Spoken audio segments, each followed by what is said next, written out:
What is going on, everybody? I'm Jimmy Don Kerr, and this is the SmallTown Collectibles YouTube channel. My guest today is one third of one of the hottest comic book YouTube channels out there today, the Pressable Defects. You may also see him over on Very Gary's channel doing comic book auctions, comic book claim sales, or even talking about the current Disney Plus shows. So, ladies and gentlemen, sit back, relax, and get your popcorn as Matt Forge answers 10 questions.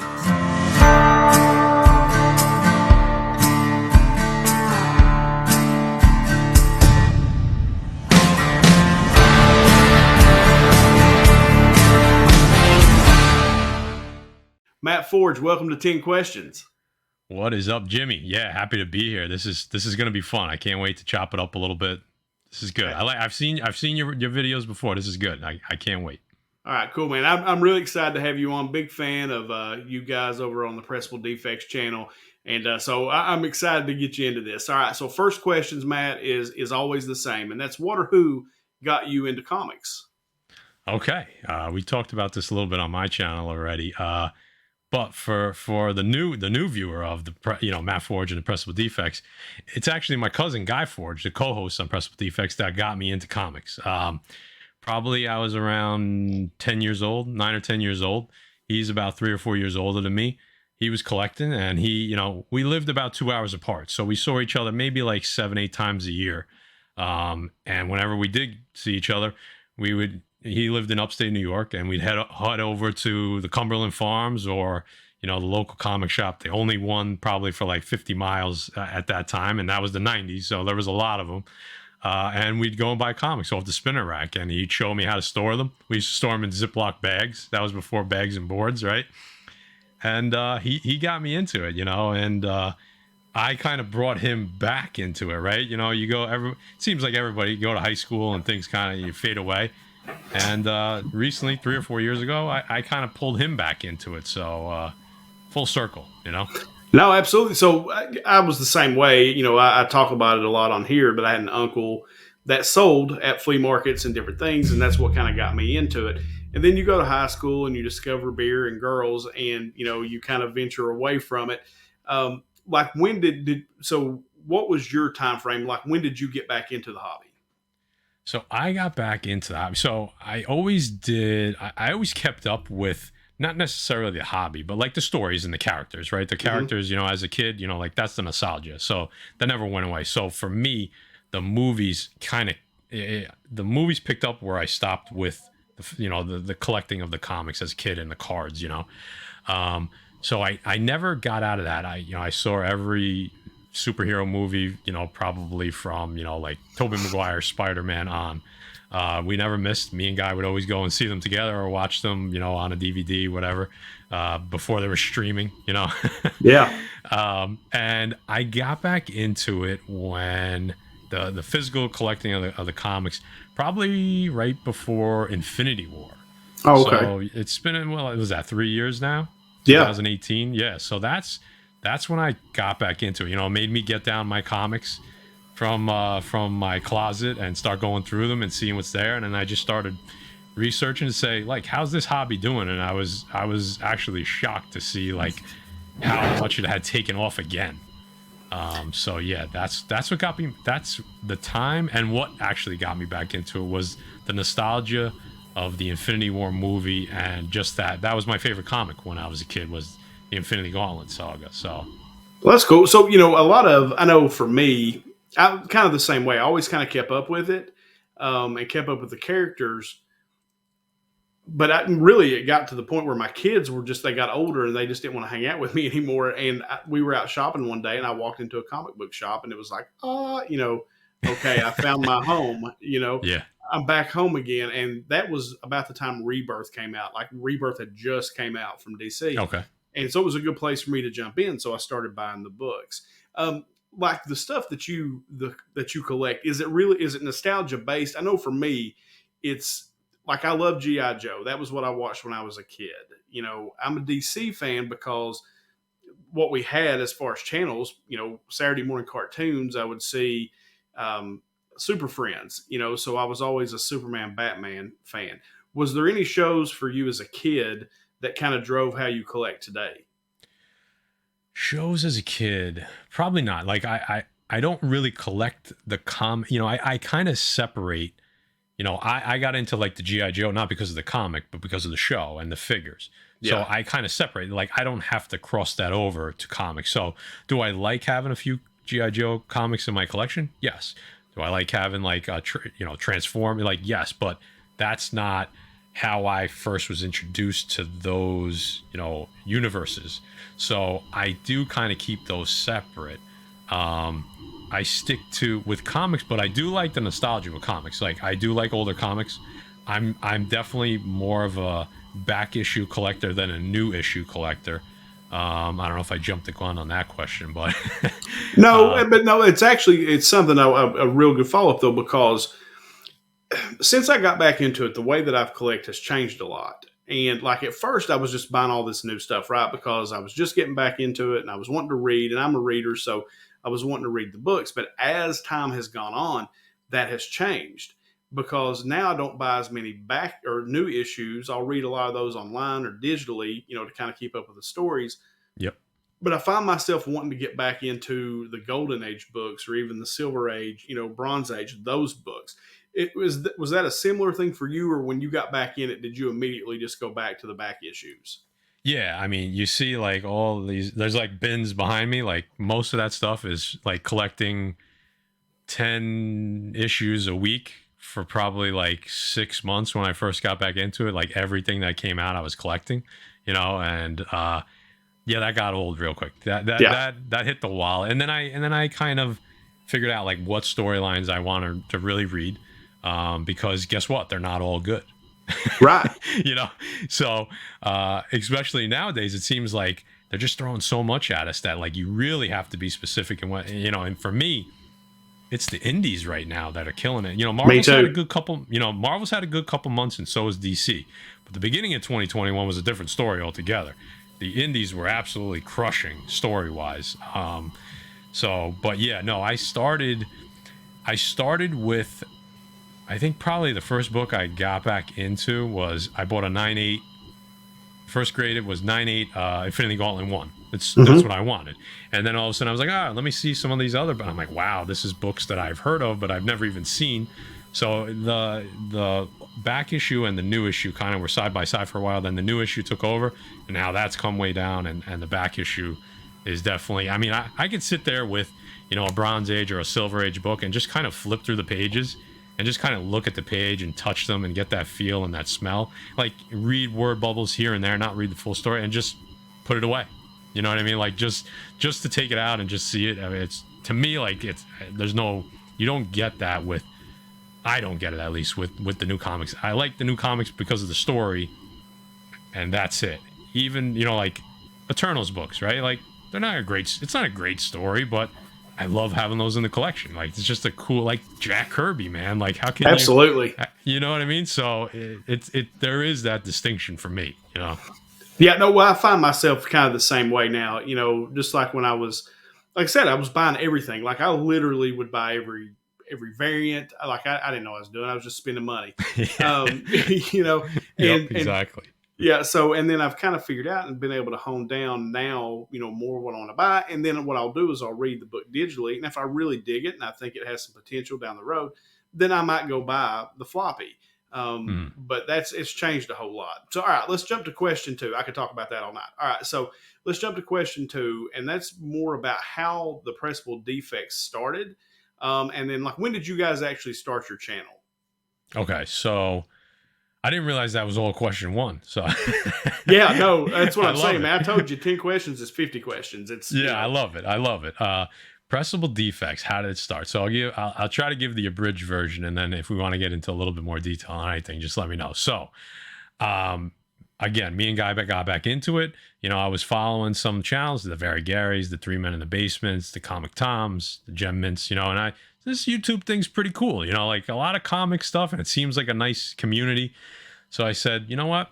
I'm gonna do an unboxing. I got my first CGC order, and me and Guy sat down, and it's still out there, you know, and I unboxed my it was a really good unboxing, I'll put it that way. I was a lucky first timer, and it was a good video. Like even going back now and watching it, like the comic relief was there, the interaction between me and Guy, which is like that's easy. That's the easy part. Right. Like it was there from the beginning. And I remember seeing it and watching it back and seeing some of the reaction. I was like, this is pretty cool. And I did another one, and me and Jay, Guy was there. Jay was somebody I knew from back when we used to go to the bars. Like it was somebody that I would see every weekend, say what up to, share a drink with here and there, and we go our separate ways. And small town, and then we kind of met back up in like 3 minutes in the basement chat, and not knowing who each other were, kind of started talking, and we're like, wait a minute, where are you from? Like, what's your last name? And we're like, holy, I don't want to curse on here. I don't know if I can curse on here. So it was like, wow, the full circle. So we started kind of hanging out a little bit, doing a little bit of talk. I was like, yo, we should come on the show. Like I started to do like a live show here and there. I think he was on my first, it used to be Matt Forge Comics before it was Pressable Defects. I think he was on the first one with me. And it was like, we got off and I was like, man, that was pretty good, and we did like another one, and then he had a channel and he did a few, and I was always on his. And then all of a sudden it was like maybe a month or two went by. I think I want to say right around June of 2020. And I said, hey man, you want to join forces? Let's start a channel together. Like, we'll keep it on my channel. I had a few more subscribers. It was like 300, Mm-hmm. And we'll change the name, and you want to do this? And he's like, absolutely. Guy, I'm like, Guy, you still in? He's like, hell yeah. So as far as the name goes, we were just on a call, and I kind of just said, oh, what do you want to call it? The Forge Comics, like we change it. I was like, I don't know, we're all pretty messed up. I mean, we could just call ourselves something stupid like the Pressable Defects, and all of a sudden it was like silence. So I was like, perfect. That's it. Yeah. So that's kind of how it started. I mean, it just kind of, it was organic. It snowballed, and people like us, I guess. At least enough, that I'm honored that you asked me to come on to be interviewed. It's still humbling when you get these things, because it's not it's just over a year for us, so it's all new to us still. Like, we're still the new kid on the block, and we're just members of the community, so it's just fun to share. Well, that kind of leads me to question 3, because I thought that Pressable Defects, the channel, had only been around for about a year. And you guys have had great success. Like, I mean, I think you're up above 6,000 subs now. I was just watching, we're recording this in the evening, and I was watching your all's live stream, and, there was 150 to 170 people in there. So you guys have grown quickly, and you have great content, I would imagine, as part of it. But for someone like me, or, people watching this who are smaller YouTube channels, any advice that you would give, about, how to grow, or any pitfalls to avoid as you're trying to build a channel? Yeah. So probably the 2 biggest pieces of advice that I was given, and that we kind of live by, it's figure out who you are, like who you want to be as a channel. Like, what do you want to be? You can't do everything. And you'll figure, and a lot of this stuff you got to figure out, like growing pains, right? YouTube is tricky. YouTube algorithm is tricky, right?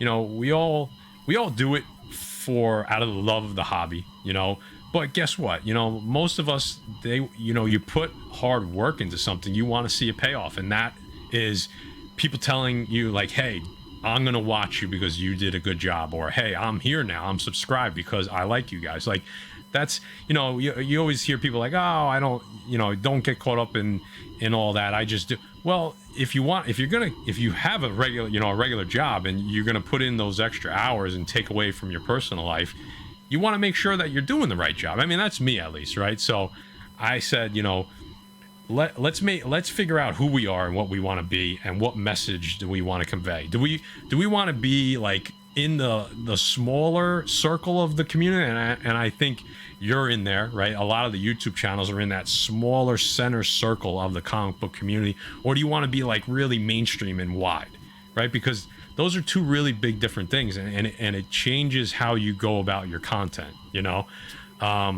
so I think that's something that you have to decide, what aspect of the hobby you want to cover, and how big or small do you want to be, right? Do you want to be a big fish in a small pond, or do you want to be a small fish in a big pond, right? And then the other thing is be authentic. That is our number one key to success. That's what people tell us all the time. That's why, like you said, we're a smaller channel where compared to, some of the guests that you've had. But yet our live shows, number of people in a live show rival anyone. It's because the loyalty of that fan base, because we always are honest, and we always just, whether we're right or wrong, we'll admit when we're wrong. We give unpopular opinions. We don't want to just say what we think people want to hear. And I think that really resonates with people. So that to me, those are the two things that we try to go by. And I think that it can be a recipe for success. Obviously there's a lot of little ingredients, but I feel like those are the two main things I would say. No, and I think that's great advice, especially the part about being authentic, because a lot of times people will get on, they're trying to put on a show, and it's not really them, and you can almost tell, in a way. But when I watch you guys, it's like three dudes that know each other, hanging out, talking about comic books, and it's funny, And I think that's one of the great things about your lives is it's funny. You guys will crack on each other, and and it's a good time. So I really enjoy that part of it. And that kind of leads me to question 4, which was like when, you guys do a lot of like rumors, like tonight's show was about Spider-Man. You guys that was the thumbnail anyway. And you guys were talking about Spider-Man. You talked about a whole lot of different things. And then we do some comic book speculation, like books that are, going down. I think I watched a video the other day where you guys were talking about some books that the prices had gone down on and why.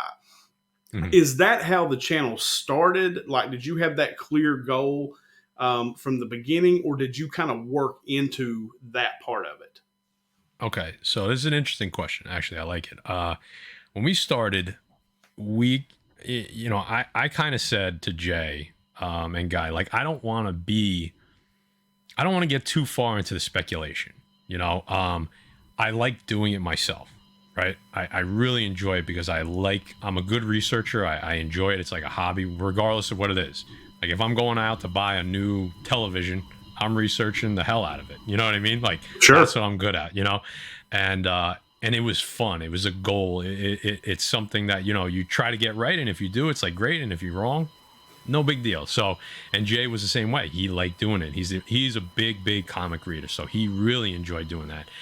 And we started doing it a little bit here and there on the channel, not because we wanted to just like show a glimpse of like what we're doing in our collecting, lives. And it's like, hey, I'm speculating on this. And all of a sudden it was like, we hit like a couple big ones, like really early out of the gate. And people like, it's like, you're the new kid on the block. Like nobody's heard about you. And it was like, we did like 5 or 6 specs and like 4 out of the 6 hit like quickly. And all of a sudden people started noticing and they started, asking for it. What's the next book? What's the next speculation pick? So it started to become a little bit more and a little bit more. And all of a sudden I was like, listen, we got to make a choice here. Do we do this or not? And we decided to do it, but we wanted to be authentic about it. It's like, hey, I'm not telling you to go buy this. This is what I'm buying. I'm not telling you to run out and go buy the 9.8. I'm giving you the information, but you have the responsibility to still do your own homework, still do your own due diligence, because it's your money at the end of the day, and I'm not spending it. You have to decide if you want to spend it. Is what I just told you good enough for you to go spend that hard-earned money and put faith into? I can't make the decision for you. I can only lay out the theories and the facts that I've kind of gathered from myself. And that's how we try to present it. And so far, it's worked. We don't get too many people getting mad at us like, you said this was going to hit. When we're wrong, people know, hey, it was a risk, but one that I was comfortable taking because of what was laid out. That's how we try to present it. So, and like I said, I think it's fun. So I like doing it for the channel. So, yeah, I mean, speculation in itself is speculation, right? You're not, yeah, I mean, you're speculating that something may or may not hit. And so, the people who are good at it, and that kind of leads me, to question 5, is you guys seem to have a pretty good knack. I think you hit more than you miss. And I was just interested to know, because I enjoy that type of thing. as far as the business of it and really making the hobby fund itself, right? Being able to find something that you might be able to make a little money on so that you can put that towards a grail of your own. And you're not Hmm. spending your personal income necessarily, for the hobby itself. I find that part of it intriguing. And as I told you earlier, I had an uncle, that's what he did. He would go to Yeah. flea markets and things like that. So I grew up around that side of it. And he read all the time. Like he always had a price guide and he would study that price guide. He would read different things. Like I was interested to know for you guys, you and Jay and Guy, when you're looking into this stuff, are there specific resources that you use, to try to make the best determination on what the next maybe big book would be? So I appreciate it used, when we first started, speculator was like a dirty word, right? Yeah, And I feel like it's become a little bit more accepted, right? Like you still have the hardcore guys that are like down with the speculators, dirty flipper, right? We've all heard that. And I'm glad that we could freely talk about this on a show right now, right? And I appreciate you bringing it up. Um, I think, and I've said this on one of our live shows before, I think almost all comic book collectors are speculators in some way, shape, or form, right? Unless you're strictly buying new issues every week just because you love to read the stories. If you want to buy Silver Age and Bronze Age books, you have to, unless you have an endless bank account, you have to speculate when the best time to buy that is for the price. Regardless of whether you want to flip it or not, you have to determine, okay, is this an optimal time to buy this book? Or am I going to speculate that this book is going to go down in price? Or am I speculating that it's going to go up in price? And that's going to determine whether I buy it right now or I wait, right? So I think that's got to go out. Like, and I feel like we've been a small little piece of like making it so that it's not, don't feel bad about that, because it's okay to want to get the best bang for your buck, regardless if you're trying to make money on it or just keep it in the PC. So that's the first piece of advice, is to not feel bad that you're doing it, and talk to other people, like get other people's opinions. Cause that's a huge thing that we do. I take pieces from everyone and then I formulate my own opinion.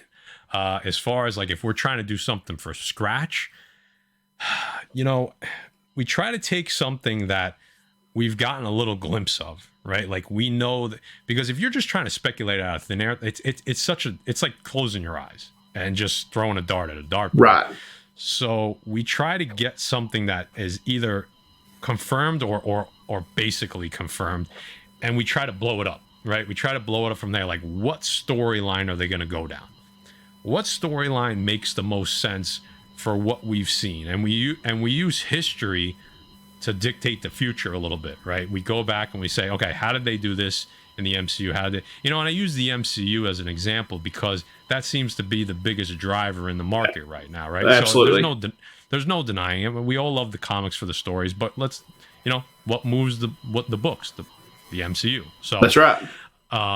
We try to take the past, figure out where they could be going in the future, right? We look at current events because it seems like they like to play into that. So we figure out, how will current events fit best into this character's bio? Which storyline? Then I like to figure out that storyline and figure out what are the ancillary characters that surrounded the central character, and like, where can I start to connect the dots? So if I see, okay, this character has, I don't want to get too specific because then people are going to start taking my advice and I don't want it to become a speculation show.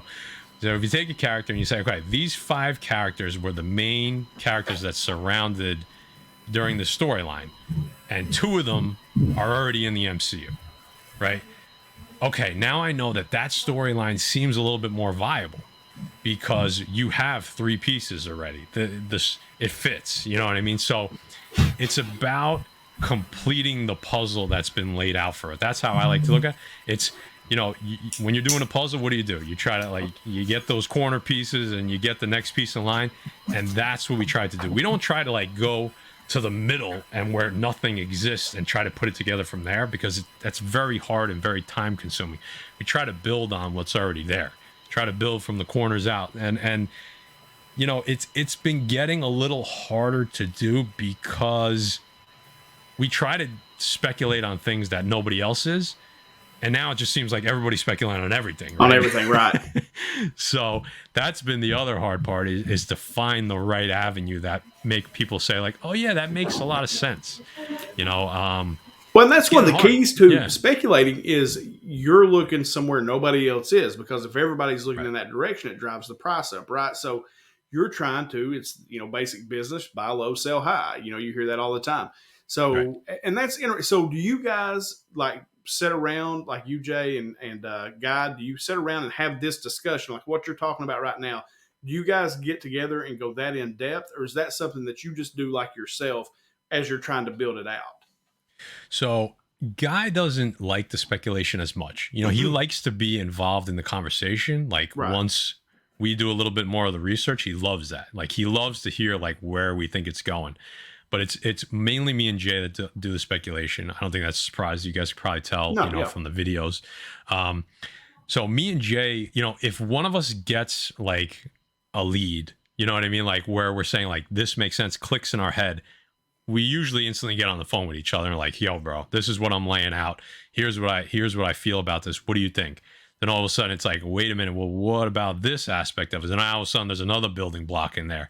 Sometimes it shoots down the theory and sometimes it bolsters it. So usually it starts off with one of us and then it expands with both of us. So that's how that usually goes. And so yeah, we'll be on the phone for like an hour. You know, sometimes just like Just kind of talking it out. Yeah, talking it out. Yeah. That's cool. No, and I like that. And I haven't heard it described that way before, as far as kind of looking at the current events, what characters are already in, and then trying to connect those dots. And I like that puzzle analogy as well. I think it's a good way to describe it. And so that leads me to question 6. And you had mentioned, what's driving the market right now is the Marvel side. It's the movies. It's Disney Plus. Now I'm a DC fan. I like Marvel too. I like the Hulk and Spider-Man and all those guys. But the DC books do not get the same kind of love, out in the market, especially on the secondary market, that the Marvel books do. And I was wondering what your thoughts were with like HBO Max now coming out, signing the deal with DC and putting out some of these shows. Do you think that DC will see a revival, or not really a revival? It's not the right word. Do you think you'll see maybe the increase in prices with those books, and those books become more desirable as HBO Max does their thing? So I think people say like, I'm a Marvel guy. We don't talk enough DC and stuff like that. And listen, we talk about what the majority wants to hear. What's relevant? But it's so funny because we were at Gary's the other day, me and Jay, and Gary has an amazing display of DC books. He has the Rogues Gallery and grades that are just mind numbing, and, very Gary Comics. And I said to them, right now, like I'm at, I have some personal stuff going on and I'm not buying a lot of big books anymore. Like I'm on hold probably for a good another 6 months. And I said, you know what, when I start buying books again, like, like Grails or even, whatever it may be, Silver Age, Bronze Age, I said, it's going to be DC books. I said, because I just enjoy old DC book covers so much, so you could be a cover collector too. You don't have to just love the story, especially on the older books. So I think it's right now, it's like the best value, which is sitting out there as far as the hobby, because I think you're right.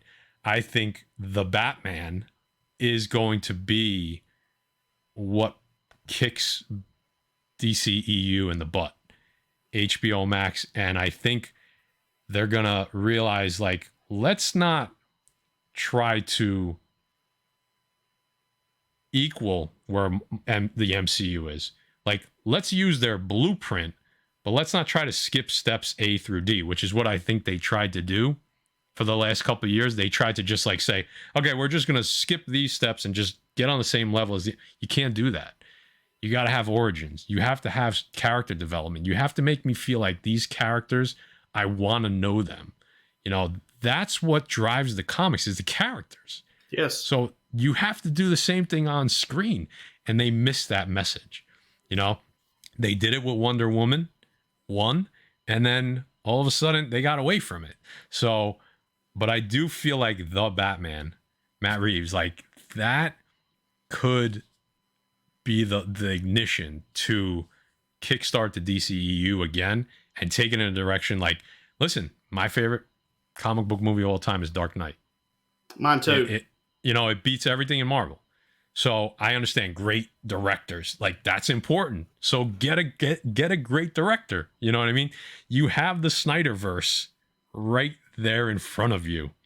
Why are you not using it? It's so funny. I saw this little GIF. So to answer the question, yeah, I think that you will in 2022 and 2023. I think the DC books, buy them now. Because those things are going to go up. Will they spike the same way that we see Marvel books spike?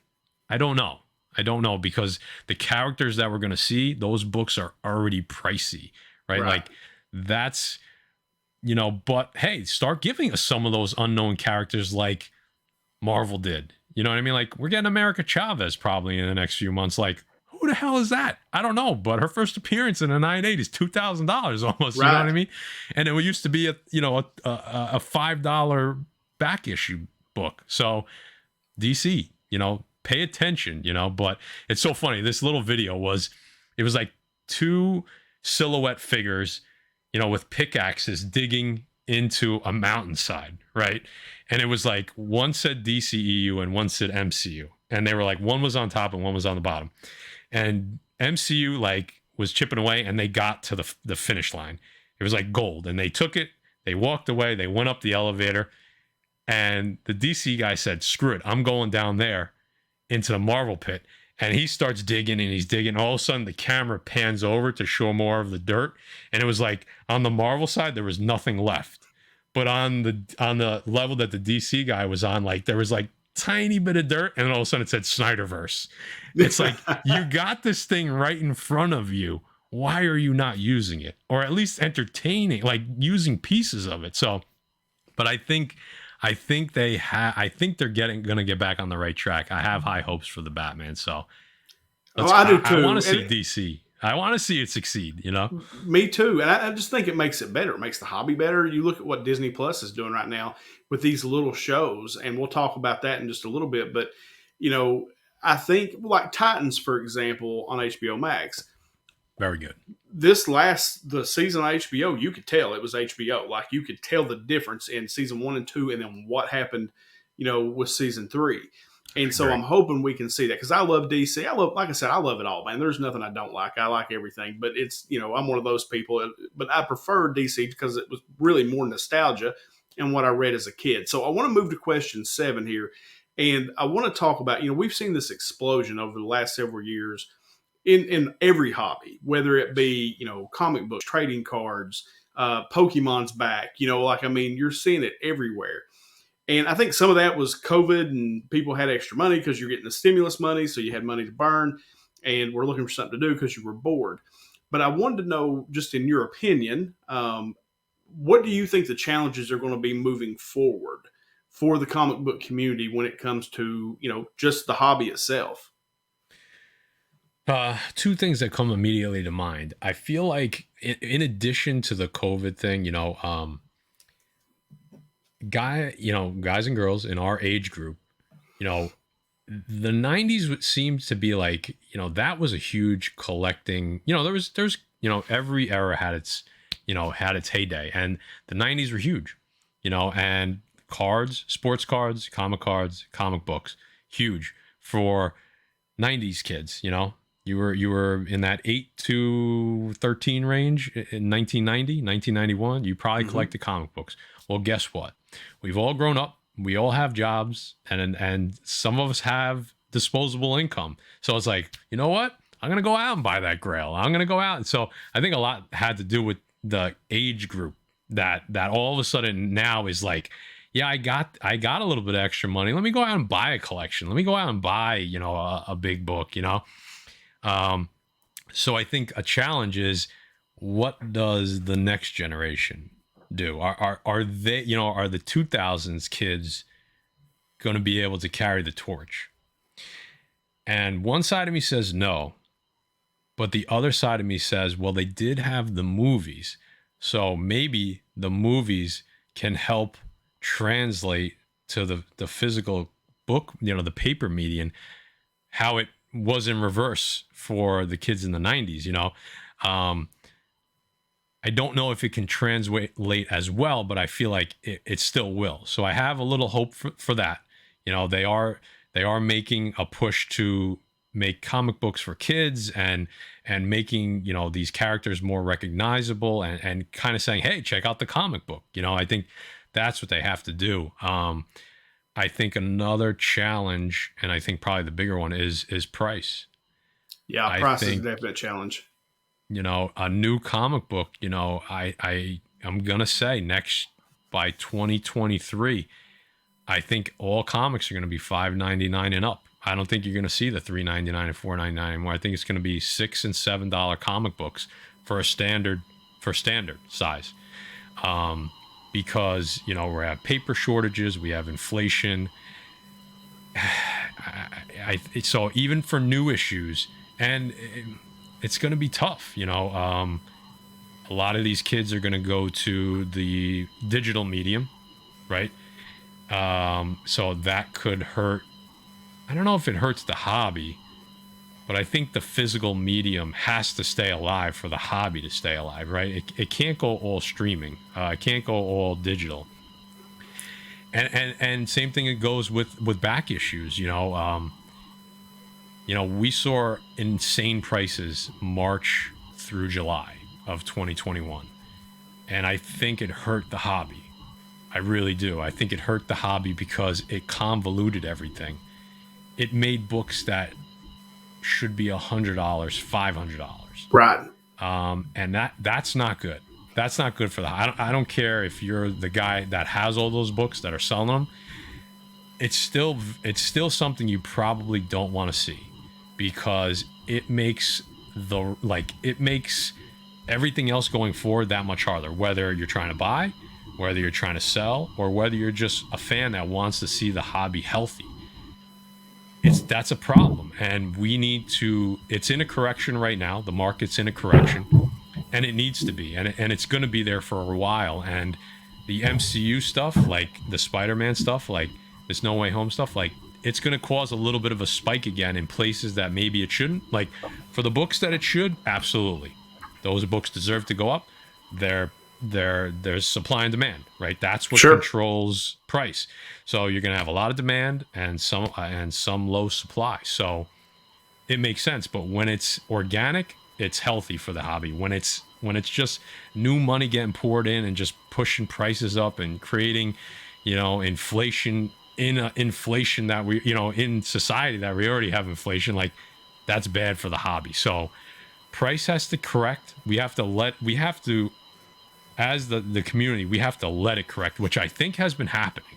Yeah. I feel like a lot of books that should be getting sold, like when you see something go up on a sales page, you're like, wow, why is that book still sitting there? Well, guess what? It's a good thing, because now that price, now all of a sudden they have to bring that price level down, and they have to bring it down again. And that's what we need. We need to get back to a baseline where books that should be $100 are $100, and books that all of a sudden a character shows up in the comic books or the movies or shows that we weren't expecting, that book needs to spike. That's healthy, right? That's the healthy side of it. And I feel like if that continues to happen, we'll be good as a community. If we just get this minor correction and then all of a sudden we go back to mid 2020 or mid 2021, I think that spells trouble for the hobby. So I think price and the next generation are probably the biggest hurdles for the community, the hobby. I've had a theory, and it kind of ties into what you were saying. And when we were kids, there wasn't all this social media. You basically would watch TV, and you had these shows you would watch, or a movie that you would watch, and things like that. I just noticed it with my kids. There's so much to consume that will they consume the comic books like we did, or will there be the nostalgia? Because a lot of times it's nostalgia that drives, getting back into it, like we were talking earlier. And so that does concern me a bit. And I also agree with your take on the pricing, because, and I think there will be a correction, and this is more economic based, but there is inflation. People are going to have less disposable money. Even people like us who have jobs and had some extra disposable money, or kids are getting raised, but everything's getting more expensive. And so you're going to have less disposable money. So you're going to have less to spend out there. And I think that's going to go across these markets as well, including the hobby markets. And I think you're going to see that dip. You agree with that take? Yeah. Yeah. I don't think it's going to be a crash. I think it'll just I be don't a either. correction. Yeah. It might go a little lower than it should, at like a little bit of an overcompensation for like half a year, and then it'll go back to where it should. So I agree with you there. Yeah. Yeah. Okay. Good deal. All right. So let's get into question 8. And one of the things that I enjoy watching you do is you'll get over on, and you'll do this over on Very Gary's channel, where you guys will review. Like right now, you're doing Hawkeye, and like you guys were even talking about it some tonight on your live stream. And Hawkeye, for me, hands down, has been my favorite show thus far. And I loved WandaVision. I liked Falcon and Winter Soldier. I liked all those shows. Loki. I don't know why, but I freaking love Hawkeye. And my daughters are watching it with me though, and they dig it. And maybe it's that. That's why I like it so much, because I'm getting to share that with them, right? So when you guys go and you do these review shows, I've always wanted to ask you or Gary or somebody this, like, how many times do you watch the show before you go on and do the review, or do you like watch it right before you go on and then talk about it? Okay. So for Wanda, I probably watched each episode 2 or 3 times, because we were doing heavy speculation, because I think everybody was, Everybody was. And, everybody got on the Mephisto train, and, that was easy. But, we had a couple good theories that are still alive, for what's happening. I don't want to spoil it here, but Doctor Strange 2, I feel like our big theory that kind of put the review show on the map is still strong. It's still out there. I feel like that's still going to happen. So there was a lot of review for that. And then it slowed down with Falcon and Winter Soldier, because a little less speculation. Hawkeye, I usually watch twice. So for this series, I'm usually watching either pretty close to the review, or once when it first comes out, and then once kind of the day up. Like, so Wednesday morning, and then maybe Thursday, right after work, right before we go on, I'll skim it again. Most of the time I got a pretty good memory, so even if I do watch it once. But Gary has to kind of watch it with notes, because the way he runs it, he kind of takes us through the major points, and then we all kind of chime in. So yeah, there's a decent amount of prep that goes into those shows. So, but they're fun, and people like them, so we don't mind putting in the work when the people respond to it. You know what I mean? Oh, I love it. Like it's one of my favorite things to watch. And I love Gary's channel. I love your all's channel. Like I've told you that already, but it's really fun. And I've watched each episode at least twice, because I've had to watch. Our schedules with my daughters are all over the place, so I'll sit down and watch it sometimes by myself, and then I'll watch it with my daughters, either both of them at the same time or separately. So, If for me, and I wanted to thank you, because I was listening to you. You were talking about the Matt Fraction run, and I hadn't read that, and you were talking about it. That hey, this is pretty close. Like it's following along pretty close, and so I was like, well, I'm gonna go read that. So because I do like to read. And so I went and I read all 22 issues of that run, and it's phenomenal. That's a great run. I hate that I'd missed that when it first came out, but it's a great run. Yeah, it's that is what excites me a little bit about what they're doing with Hawkeye, and gives me some hope for what they're doing with Disney Plus, because it is, you said it earlier, it's been my favorite show too. And like you said, it's like, seems like the least like theatrical, like the least fireworks. It's street level, but I think that's what people love. You know what I mean? Like, this is what I thought Disney Plus would be when they first announced it. I thought it would be like the proving ground, right, for the MCU. It's like new character, get your chops, get the origin story out there, and go. And this is the first time that we've had that opportunity, right? Because this is the first time. This is a Kate Bishop show, pretty much, right? Like, I mean, obviously Clint's in it, but it's the Kate Bishop origin, right? And this is the first time that we've been introduced to a new character on Disney Plus. Every other show has just been characters that we've already known. And while they were good, they didn't feel like a show. It just felt like a long movie. Wanda was kind of like forced into episodes. Like, it was literally a TV show, right, on a TV show. So, but this is the first one that really feels like an episodic comic book or TV show. And I think the formula is perfect. Like, they need to keep this formula for all of their origin shows. So let's hope they do. You know? I hope so, man, because I've really dug Hawkeye. And then, like I said, I love watching your all's review of those shows. And I always wondered, like, how do you prepare? Because you guys do such a good job with it. And I like the way Gary breaks it down kind of point by point as and goes through the show and how you guys discuss it. So that's cool. All right. So last two questions here. Question 9, these will be fun questions, softball questions. Yeah. Do you have any other hobbies outside of comic books? Do you collect anything else? What do you do when you're not messing around with the comics? Oof, YouTube takes up a lot of time now. It does, doesn't it? There's a lot of effort that goes into that. So that's become a little bit of a hobby, like how to better the channel. But I'm a tech guy by trade, so I do like technology. But me and you were talking before the show, and I am a hunter. So that's something that I enjoy doing with my family. My cousins got me into it, and it's been like it's more about just kind of the camaraderie more than anything else. Most of the time, we're just out there talking and not really doing much hunting. So that's a fun thing for me. It's a family thing, and I think that's big for me. It's important for me. So that's pretty much what's been going on in my life right now. Yeah. Yeah, cool, man. Yeah, no, you're right. Hunting is more about hanging out with your buddies or your family. And there's very little hunting that goes on. You might hunt for an hour or two, and then everybody's just hanging out. It's a lot of fun. So, all right. And then question 10, I was just wondering, do you like music? Do you have a favorite band? Like when I had Gary on, we got in this insane discussion about, Pearl Jam and that's his band. And I enjoy Pearl Jam and that type of music. Are you into music at all? Whew, not as much as I used to be. Okay. But, if I go to work out or something like that, like I'm always going back to old school stuff. I don't really listen to a lot of the new stuff. I don't have, it's so funny. Like, I don't know if I've ever been asked that, like, who's my favorite artist? Who's my favorite group? Like, to a point where I've had to really answer it. I don't know how to answer that. There's so many out there that I just like that I'll have on my playlist. Who's on your playlist? Like, who do you have on your playlist? Yeah. If I'm going right off the top of the head, Biggie. Like that's sure. To me, like that's just a standby. Like I don't know how you could go wrong there. I like I get shit for it sometimes. Sorry, I don't mean to that's curse, all right.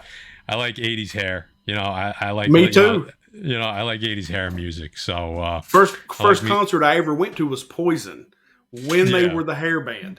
It was Poison and Warrant, and I loved them ever since. No, I love that music too. So, I like me some Motley Crue. I mean, I all those 80 hair bands I do listen to on my workout playlist as well. And sometimes, I'll throw on Hair Nation on, Sirius XM, listen to it all the time in the car. Yeah. So, No, yeah, absolutely. No, I know for me, like, I live in the country, so country music's a big thing here, but I can't stand new country. And I remember the day when I felt old. Is one day I was at work and I was like, I need to find a radio station here locally that I can listen to. So I got some background noise at work, and I found this station. It said it was a classic rock station. I thought, okay, cool. That's some 60s, 70s, kind of rock. And it was all like 80s and 90s, like the music I love. And I was like, damn, I'm old. When did that happen? Like that, it's a classic rock station. Yeah. I like that. Yeah, you're right. Yeah, we are getting old. Yeah. So no. Well, man, that's been the 10 questions. Man, I really appreciate you coming on, brother. I've had an absolute blast with you tonight. And I really enjoyed the discussion on, the speculation aspect of it and how you guys approach it. And I think you gave a very fair assessment of how you guys try to do it.